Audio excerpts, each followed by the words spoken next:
আসসালামু আলাইকুম ভাই। ভাই ভালো আছেন? ওয়ালাইকুম আসসালাম। এই তো আছি আর কি। তো তোমার যার লাগে ডাকাইছি, বিষয়টা হইলো যে এমনি হইলে তো চলে না। প্রত্যেকটা দিন খরচাপাতির একটা ব্যাপার আছে।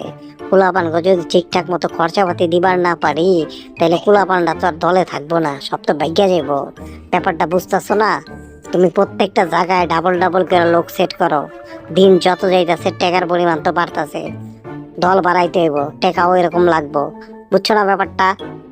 হ্যাঁ ভাই, সবই তো বুঝি, কিন্তু টাকা চাইতে গেলে ওরা মনে করেন বিভিন্ন ধরনের তাল বাহানা দেখায়। কয় ব্যবসা ভালো না, এই সেই, এইভাবে কইরা ওরা টাকা দিতে চায় না। এখন কি করবো কোন? হলো, যারা যারা টাকা দিতে অস্বীকার করে বা টাকা দিতে চায় না, অগরে কি করবা? দোকানপাট তুইলা দিবা, অগরে আর অনেক বইতে দিবা না। দেখবা তখন ঠিকই সুর সুর করে টাকা দিব। বুঝছো?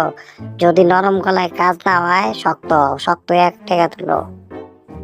ঠিক আছে ভাই, তাহলে কালকার থেকে এই আমি করবো। টিয়া যারা দিব না, করে বইতেই দিব না, একবারে তুইলা দেবো।